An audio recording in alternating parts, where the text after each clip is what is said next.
Hello fighters, I am back. Sorry guys, मैं काफ़ी time से वीडियो अपलोड नहीं कर पा रहा हूँ। सो फाइनली मैंने सोचा कि आज एक लॉन्ग वीडियो बनाई जाए एक बहुत ही इम्पोर्टेंट टॉपिक पे, जिस पे बहुत सारे कमेंट्स आते हैं। इंस्टाग्राम पे भी आप लोग मुझसे उस बारे में बात करते हो।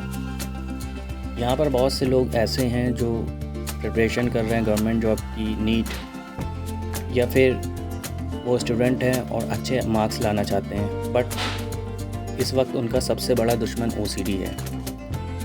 मोस्टली केसेस में ओसीडी उस एज में होता है जब आप 10+2 में होते हो। मेरे साथ भी उसी टाइम पे हुआ था, क्योंकि ओसीडी टीन एज में ज़्यादातर शुरू होता है। तो जो सबसे क्रूशियल पीरियड होता है उसी टाइम ओसीडी पीक पे होता है।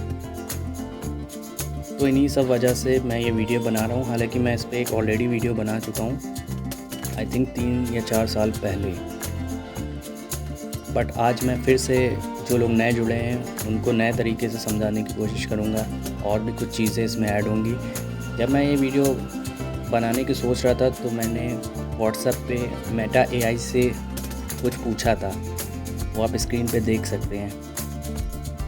एक वीडियो मैंने बहुत पहले बनाई थी, क्या ओसीडी जिन लोगों को होता है वो इंटेलिजेंट होते हैं इस तरह से, क्योंकि मुझसे ये सवाल भी इंस्टा पे बहुत लोग पूछते हैं। जब मैंने व्हाट्सएप पे मेटा एआई से पूछा तो उसने ये जवाब दिया कि बिल गेट्स को, जॉन वॉटसन वगैरह को भी ओसीडी है, और उनके ये स्टेटमेंट्स हैं अबाउट ओसीडी। मुझे डाउट हुआ कि ऐसा तो इन लोगों ने नहीं बोला होगा। मैंने गूगल पे सर्च किया, ऐसा कुछ मुझे मिला नहीं।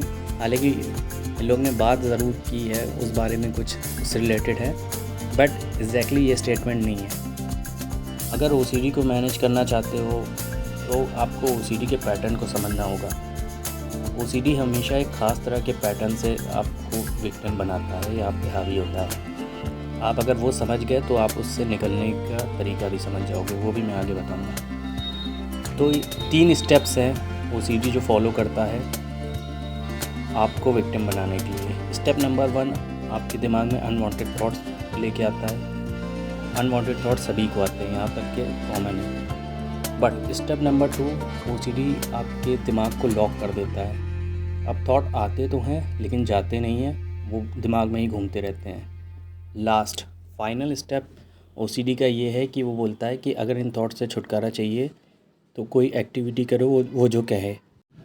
और आपको ओसीडी की बात माननी पड़ती है मजबूरी में, क्योंकि अगर आप उसकी बात नहीं मानोगे तो थॉट्स आते ही रहेंगे। तो इसी मजबूरी को कंपल्शन कहते हैं इंग्लिश में। तो यहाँ पर आप कंपल्शन करते हैं। सिंपल समझाने के लिए बता रहा हूँ, जो बहुत ही कॉमन है, जैसे हाथ धोना, चीज़ों को अरेंज करना। ये सब करने के बाद आपको थोड़ा सा रिलैक्स होता है, थॉट्स आने कम हो जाते हैं। ठीक है, तो ओसीडी थोड़ी देर के लिए आपको रिलीफ दे देता है, फिर से वही साइकिल शुरू होती है, तो आप ट्रैप में फंस जाते हो। तो इससे आपको बाहर निकलना है। मैंने आपको जो 3 स्टेप बताए हैं उसमें फर्स्ट और सेकंड वाले स्टेप को आपको नहीं छेड़ना है, यानी ना आपको थॉट्स रोकने की कोशिश करनी है, ना उसमें मीनिंग ढूंढनी है। कई लोग इसको एनालाइज करते हैं, थॉट्स की मीनिंग ढूंढने की कोशिश करते हैं, ये भी एक तरह का कंपल्शन है। अगर आप ये करोगे, स्टेप नंबर 1 और स्टेप नंबर 2 में अगर आप कुछ करने की कोशिश करोगे तो आप कभी भी ओसीडी को मैनेज नहीं कर पाओगे। ये ओसीडी का स्ट्रॉन्गेस्ट जोन है। आप अगर कुछ कर सकते हो, गेम चेंज करना है, तो स्टेप नंबर 3 पे फोकस करो। जब ओसीडी आपको ब्लैकमेल कर रहा है कुछ करने को, तो वहाँ पर आप ओसीडी को चैलेंज करो कि मैं नहीं करूँगा। एटलीस्ट उसको डिले करो जितनी देर तक कर सकते हो। सो गाइज़, ये तरीका है, इस तरह से आप ओसीडी को मैनेज कर सकते हो। ये थोड़ा शुरू में मुश्किल लगेगा, बट धीरे धीरे चीज़ें ठीक होनी शुरू हो जाएंगी, आप पढ़ाई पे फोकस कर पाओगे। एक तरीका और है, आप ओसीडी का ही पैटर्न उठा लो। आप अपने ही मन को ये बोलो कि मैं खाना जब ही खाऊंगा जब मुझे ये चैप्टर याद हो जाएगा। आप अपने आप को ही एक रिवॉर्ड दे सकते हो। जब आप जो कह रहे हो आपने वो चैप्टर याद कर लिया, तब आप खाना खा सकते हो। और तब आपका जो कंपल्सन था, जो जैसे हाथ धोना अगर था, तो आप जाके हाथ भी धो सकते हो चैप्टर लर्न करने के बाद। ये आप खुद को रिवॉर्ड दे सकते हो, इसकी प्रैक्टिस करनी होगी।